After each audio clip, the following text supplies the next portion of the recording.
میرا نام پریت ہے، میں غیر مسلم ہوں اور میرا تعلق سکھ مذہب سے ہے۔ آج سے 1 سال پہلے میرے دوست نے مجھے اسلام سے متعارف کرایا۔ ہم ایک ہی یونیورسٹی میں پڑھتے ہیں اور اس نے مجھے چند کتابیں پڑھنے کے لیے دی۔ چونکہ میں نے اس کو دیکھا ہے کہ وہ کافی عبادت کرتا ہے، نمازیں پڑھتا ہے، اچھے سے بات کرتا ہے، تو میں اس سے کافی سوال کیا کرتی تھی۔ اس نے مجھے ایک دن کہا کہ تم قرآن پاک کا ترجمہ کیوں نہیں پڑھ لیتی ہو؟ جب میں نے قرآن پاک کا ترجمہ پڑھا تو مجھے یقین ہو گیا کہ اللہ ہی حقیقی خدا ہے اور رسول صلی اللہ علیہ وآلہ وسلم اللہ کے آخری نبی ہیں۔ لیکن کچھ عرصے کے بعد میرے والدین کو اس کے بارے میں پتہ لگ گیا کہ میں چھپ چھپ کے قرآن پڑھتی ہوں۔ چونکہ وہ کافی مذہبی ہیں اور سکھ مذہب پہ کافی یقین رکھتے ہیں تو وہ مجھ سے ناراض ہو گئے۔ جب میرے والدین کو یہ پتہ لگا کہ میرا اسلام کی طرف رجحان زیادہ ہو رہا ہے تو وہ مجھے اٹھا کے گردوارہ لے گئے تاکہ میرا سکھ ازم پہ یقین زیادہ پختہ ہو جائے۔ ان کی اس حرکت پہ مجھے کافی دکھ ہوا، لیکن چونکہ وہ میرے والدین ہیں تو میں ان پہ غصہ نہیں کر سکتی تھی اور نہ ہی اونچی آواز میں بات کر سکتی تھی۔ چونکہ میں ان کو ناراض نہیں کر سکتی تھی اس لیے میں نے ان کے کہنے پہ گردوارے میں عبادت شروع کر دی، لیکن یہ سب میں نے دل سے نہیں کیا، یہ تو میں نے ان کو خوش کرنے کے لیے کیا۔ تو آپ مجھے نصیحت کریں کہ میں اپنے والدین کو کیسے سمجھاؤں کہ اسلام ہی سچا مذہب ہے اور میں اس کی جانب آنا چاہتی ہوں۔ ہماری اس بہن نے سوال کیا ہے کہ یہ اسلام کو 1-1.5 سال سے پڑھ اور سمجھ رہی ہیں۔ ہماری بہن نے یہ بھی کہا ہے کہ وہ یقین رکھتی ہیں کہ حقیقی خدا صرف اللہ ہے اور رسول صلی اللہ علیہ وآلہ وسلم اللہ کے آخری نبی ہیں، لیکن ان کے والدین ان کو اسلام قبول کرنے نہیں دے رہے۔ ایسے میں یہ چاہتی ہیں کہ میں ان کو نصیحت کروں کہ ان کے لیے مناسب راستہ کیا ہے۔ میری ایک کتاب ہے اور کئی لیکچر بھی ہیں جس میں نے بتایا ہے کہ حقیقی خدا کا تصور کیا ہے، مختلف مذاہب میں خدا کو کیا سمجھا جاتا ہے۔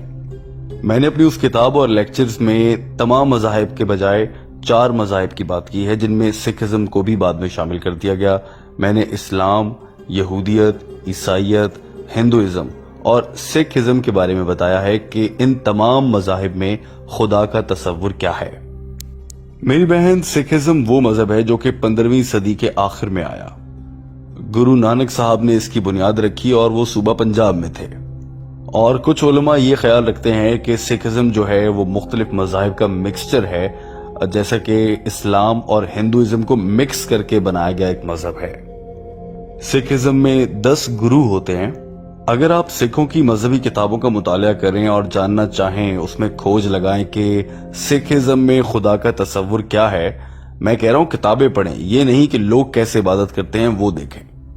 اگر آپ گرو گرنتھ کا پہلا چیپٹر پڑھیں، پہلے چیپٹر کا نام ادی گرنتھ ہے اور اس کا جو پہلا حصہ ہے اگر آپ وہ غور سے پڑھیں، یہاں پر خدا کے تصور کے بارے میں کہا گیا ہے کہ وہ سچا ہے، وہ سب سے زیادہ طاقتور ہے اور اس کی کوئی خواہشات بھی نہیں ہیں اور اس کے پاس ہر کام کرنے کی طاقت اور ہمت ہے اور اللہ یعنی خدا کے جیسا کوئی نہیں ہے۔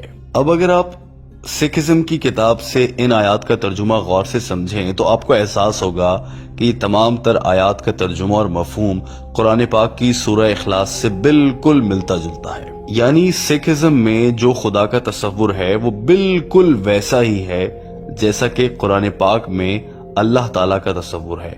جیسا اسلام میں خدا کے بارے میں بتایا گیا ہے ویسا ہی سکھ ازم میں بھی خدا کے بارے میں بتایا گیا ہے۔ اور سکھوں کی مذہبی کتابوں میں یا سکھ ازم میں بہت سے مواقعوں پر اللہ تعالیٰ کی، یا اگر یہاں پر خدا کہہ لیا جائے، خدا کی بہت سی صفات بیان کی گئی ہیں۔ سکھ ازم میں خدا کو بہت سے مواقعوں پر صاحب کہا گیا ہے، جس کا معنی ہوتا ہے کہ وہ آقا ہیں۔ بہت سے مواقعوں پر اللہ تعالیٰ کو رحیم کہا گیا ہے سکھ ازم میں، جس کا مطلب ہے کہ رحم کرنے والا۔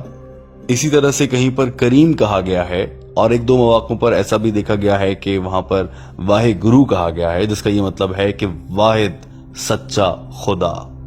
اور سب سے دلچسپ بات یہ ہے کہ سکھ ازم میں بتوں کی پوجا سے بھی منع کیا گیا ہے۔ سکھ مذہب میں اس بات کی بھی سختی سے نفی کی گئی ہے کہ خدا اپنی شکلیں بدلتا رہتا ہے، کبھی وہ سورج کے روپ میں نظر آئے گا، کبھی پہاڑ کے روپ میں نظر آئے گا۔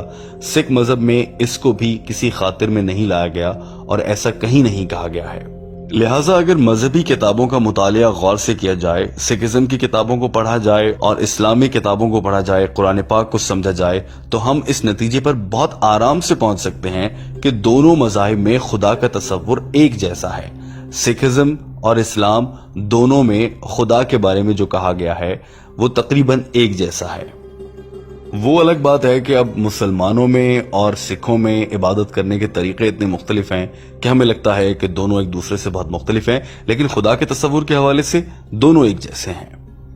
تو یہاں پر میں آپ کو یہ نصیحت کر سکتا ہوں کہ آپ قرآن پاک کا ترجمہ اپنے والدین کو پڑھائیں، اپنے والد صاحب کو، والدہ کو پڑھائیں، تاکہ وہ بھی وہ چیزیں سمجھ سکیں جو آپ سمجھ چکی ہیں۔ انہیں قرآن کا ترجمہ دیں، ان سے پوچھیں کہ ایسا اس میں کیا ہے قرآن پاک میں جو جس سے آپ اختلاف رکھتے ہیں یا جو ان کو سمجھ نہیں آتا۔ لیکن یہ سب کچھ کرتے ہوئے آپ کو بہت صبر سے کام لینا ہوگا، بلکہ ایسا کہنا چاہیے کہ آپ کو ایسے موقع پر ایک سچے ایمان رکھنے والے انسان کا کردار ادا کرنا ہوگا۔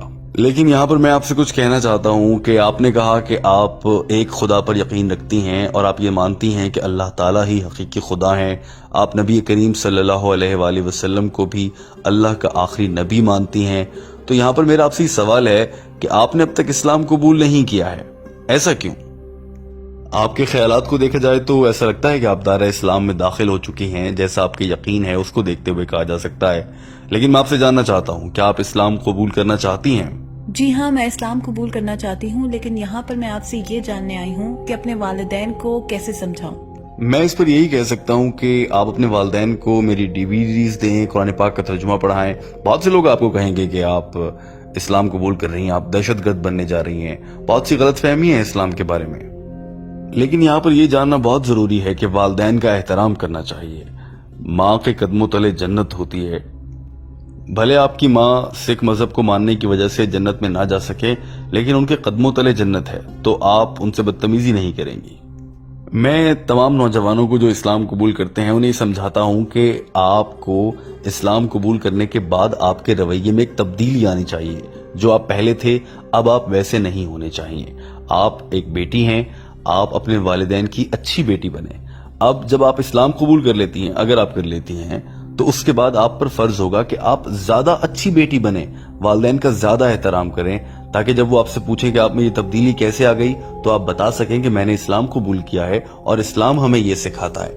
اس بات سے بھی یقیناً آپ کے والدین اسلام کی جانب آ جائیں گے۔ اور آپ کو چاہیے کہ آپ فرما بردار بیٹی بنیں، اپنے والدین کی کہی ہر بات مانیں، سوائے ان باتوں کے جو کہ قرآن پاک کی تعلیمات سے اور اسلام سے دور لے جانے والی ہوں، اس کے علاوہ ان کی سب باتیں مانیں، ان کا احترام کریں۔ لیکن بطور ایک بیٹی میں آپ کو یہ سمجھاؤں گا کہ آپ کبھی اپنے والدین کے ساتھ بدتمیزی سے بات نہ کریں، ان کو عزت دیں، احترام دیں۔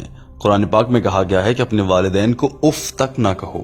تو میں آپ کو یہ سمجھانا چاہ رہا ہوں کہ اپنے والدین کے ساتھ آپ اپنے رویے کو بہت اچھا کر لیں، تو وہ ایک دن سوال کریں گے کہ آپ کا رویہ اتنا اچھا کیسے ہوگا، تو آپ انہیں کہہ سکتی ہیں کہ میں اسلام پر عمل کر رہی ہوں۔